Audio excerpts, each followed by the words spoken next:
Fala, jovens à frente do tempo! Eu sou o Masterek e esse é o canal do Mente Binária. Sejam bem-vindos e daremos continuidade à nossa exploração de binários, né? Falamos na aula passada, finalizamos aí o bypass de NX e hoje nós estaremos falando sobre o Canary, né? Stack Cookie, né? Hoje então será uma aula de introdução ao Canary, como ele funciona, né? Bem, eu tenho o programa aqui, né? Deixa eu apagar esse coisa do P daqui. O programa em si, vocês já conhecem, não é novidade nenhuma, tá? É o binário que a gente vem usando aí nas últimas aulas, beleza? Só que agora nós iremos compilar ele de uma forma diferente, tá? Utilizando aí, tá? O menos fstack protector. Lembrando por que eu estou fazendo isso. Eu tinha compilado aqui antes, sem o fstack protector, e ele não compilou com o Canary automaticamente. Algumas distribuições, tá? Automaticamente, quando você já compila, ele automaticamente já compila com o Canary, se você não desabilitar na hora da compilação. Porém, essa distro que eu tô, é necessário que eu indique que ele compile com o Canary, tá? Então eu tô passando aqui todas as opções de permitindo execução na stack, porque a gente não vai trabalhar com NX e Canary juntos, ainda não, tá? E a randomização, o ACLR obviamente está desligado, e a randomização dos endereços de instrução também, com NoPy-W. Só que aqui no meu caso, em vez de passar o "-f no stack protector", que eu estou desabilitando, eu passo o "-f stack protector", que eu habilito aí a minha... o Canary no binário, tá? Algumas distribuições não precisam, mas no caso, essa aqui precisou. Então, já está compilado. Vamos direto para o GDB, sem perder tempo, porque falaremos um pouco sobre este cara, tá? Vamos dar um Jesus lá na função vulnerável, tá? E de cara, nós já vemos que foram acrescentadas instruções no nosso binário, né, no tempo em que foi compilado, né, e ele alterou aqui o aspecto do que, se a gente fizer um comparativo com os anteriores, que são exatamente esse bloco aqui, tá, e esse bloco aqui, beleza? O que são esses caras? Vamos lá. O que eu estou fazendo aqui? Nessa instrução, ele está movendo, tá, 8 bytes de um registrador especial, que é o FS. Esse registrador, se não me falha a memória, ele é utilizado aí na inicialização da CPU, tá? Eu posso estar falando besteira, eu não tenho maiores informações sobre a questão do FS, só que eu sei sim que ele, FS é para 64 bits, BS, se eu não me engano, é em 32 bits. E aqui parece que ele está pegando um valor dessa posição aqui, um keyword desta posição aqui do FS e jogando em RAX. Esse cara, esse keyword que ele está pegando de 8 bytes é o nosso magic number aí do stack cookie. É gerado um número randômico, eu também não sei. Se alguém souber, por favor, façam os comentários que eu também aprendo, tá? Com vocês. Como é gerado realmente esses dados randômicos que é o Canary, que no caso é o que está acontecendo aqui. Ele puxa de um lugar, né, do registrador FS, de uma posição, e joga esse keyword em RAX, tá? Depois que ele joga em RAX, ele vai pegar esse keyword, né, e vai mover de RAX para um endereço da nossa stack, tá? RBP-8 em hexa, calculado, vai dar o endereço do nosso stack. E uma coisa interessante é que ele coloca esse cálculo aqui de endereço, ele vai dar exatamente uma posição antes do nosso endereço de retorno. Por que isso? Vocês vão entender conforme eu vou explicando aqui para vocês, né? Mas já adiantando, obviamente, por que isso? Porque O stack, o canary, né, o stack cookie, ele foi feito para mitigar e evitar que a gente tenha poder sobre o RIP, tá? Que esse seria o interessante, né? Uma vez que a instrução hatch e leave, não, a leave e a instrução hatch aqui, elas não são executadas caso o stack cookie seja sobrescrito. Tá? Então, beleza, dando continuidade, ele fez essa movimentação aqui que eu falei, jogou num posicionamento estratégico na stack, que é antes do meu endereço de retorno, e nós vamos já setar um breakpoint aqui, tá? Para analisarmos quando estiver sendo executado. Beleza, setamos o breakpoint aqui, dando continuidade.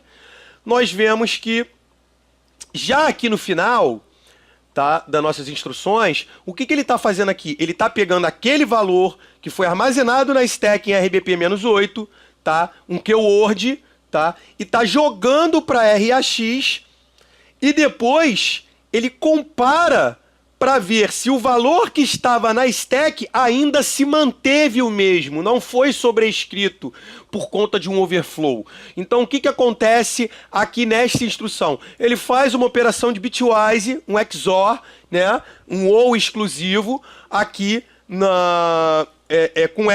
com o endereço que ele resgatou, que foi posto na nossa stack, e ele busca de novo no registrador para ver se os valores são o mesmo. Ou seja, essa operação de bitwise, se os valores forem iguais, ela tem que ser igual a 0.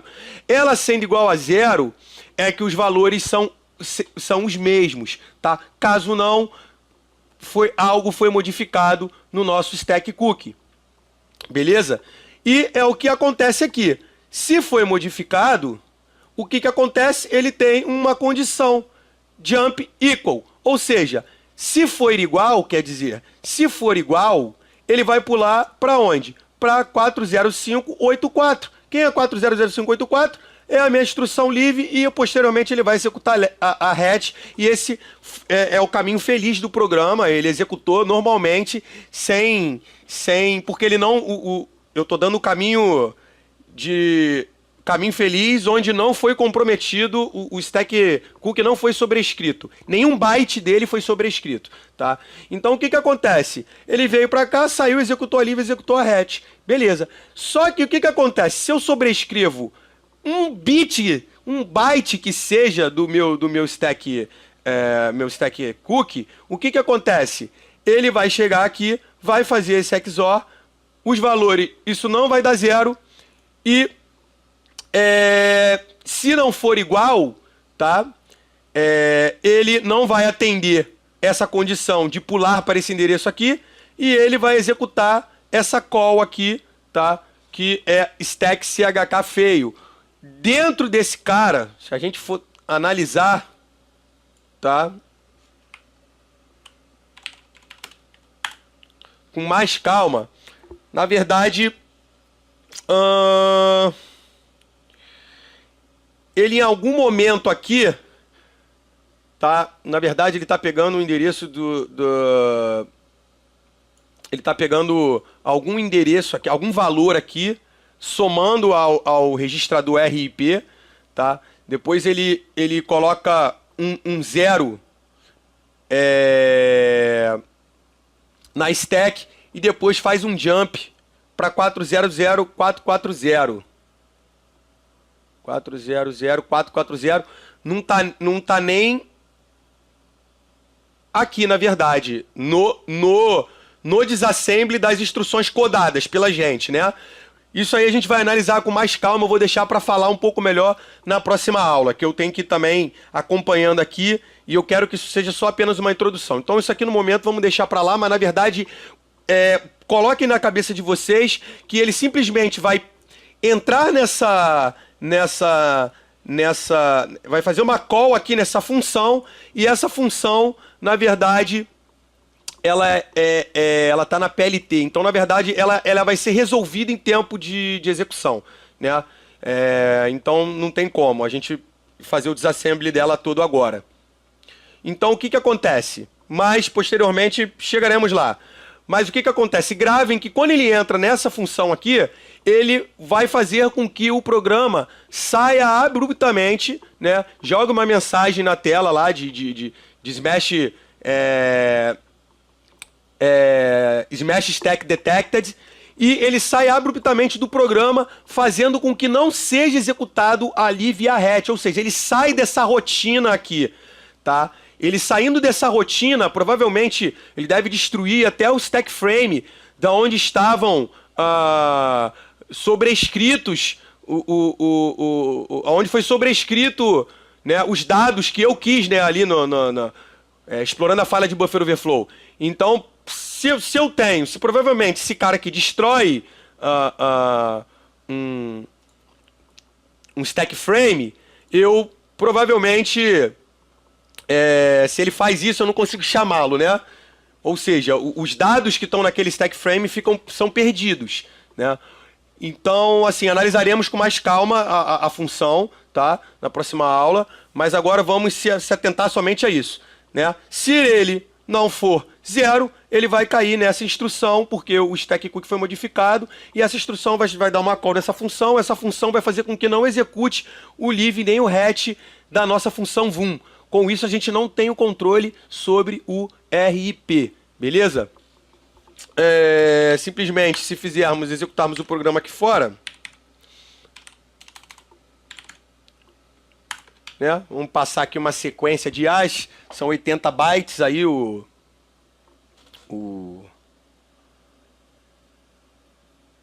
que nós temos no nosso buffer. Eu acho que já deu. E é isso que acontece. Ele entrou naquela função, sai abruptamente do programa e com isso a gente não tem o controle sobre o nosso RIP, tá? Vamos voltar lá para o GDB e vamos ver exatamente todo o fluxo que eu mencionei, tá? Vamos dar um breakpoint aqui.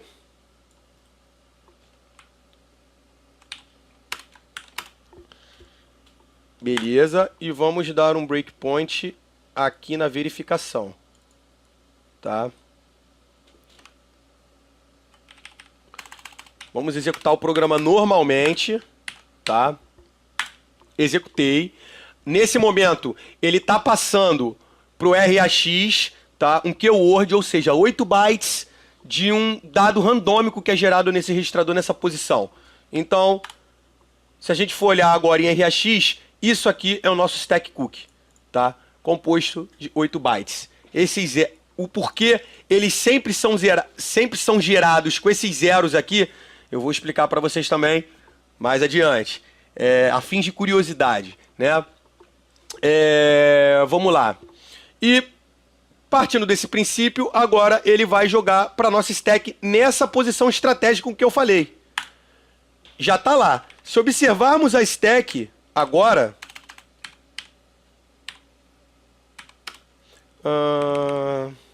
20 tá bom. Se observarmos a nossa stack, podemos rapidamente nos basearmos aqui. Vamos achar primeiro onde está a nossa base. Quem é a base da nossa pilha? É o E4D0. E4D0 está aqui. Ou seja, essa aqui é a nossa base. Se essa é a nossa base, esse aqui é o nosso endereço de retorno. E aqui está o nosso stack cookie.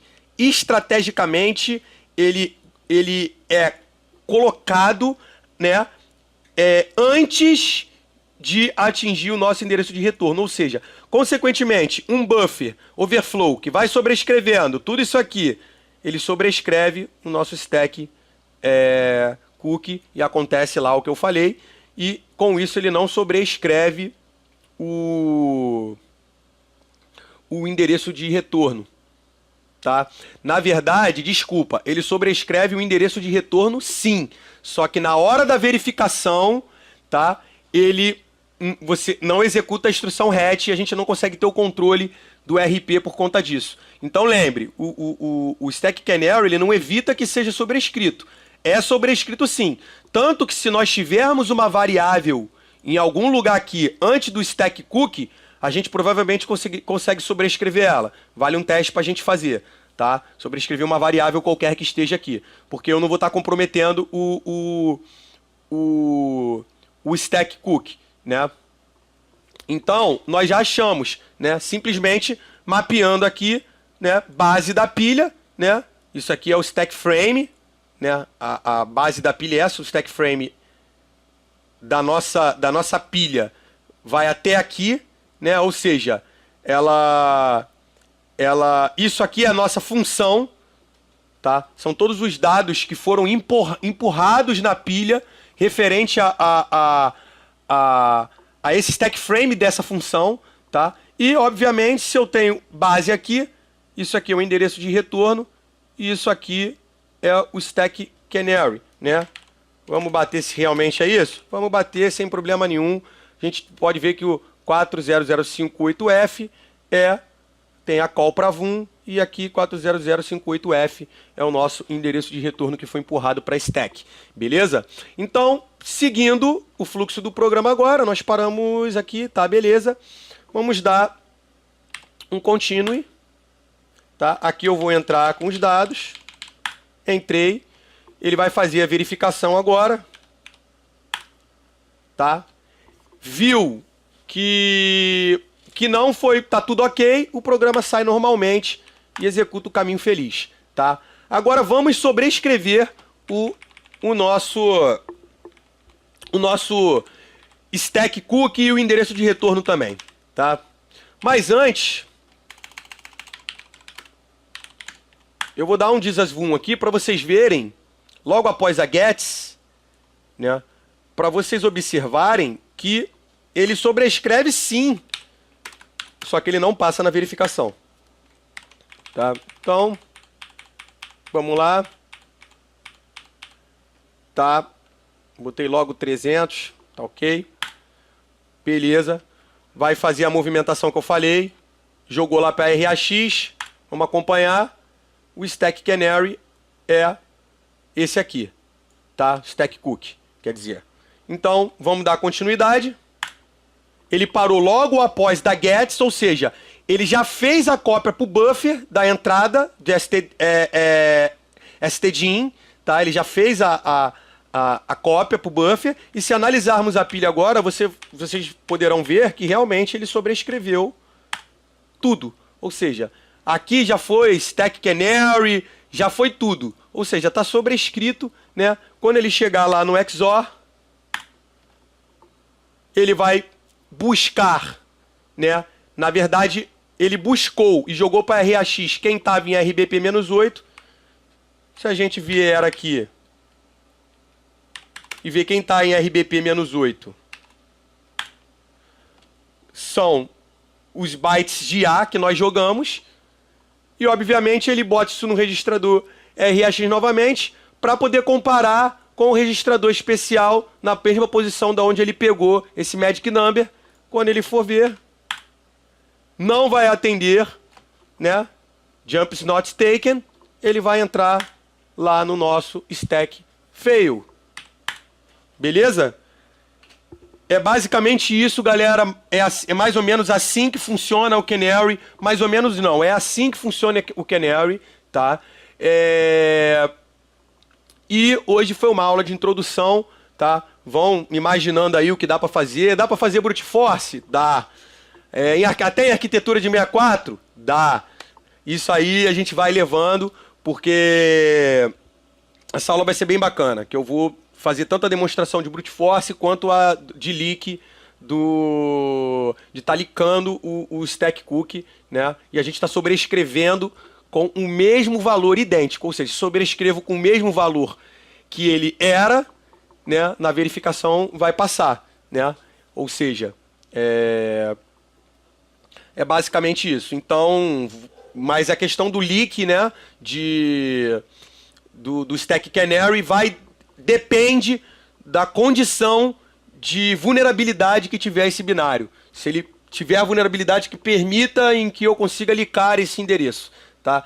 Galera, é basicamente isso. Essa foi a nossa introdução aí ao canary. Espero que tenham gostado e Até o próximo sábado. Falou!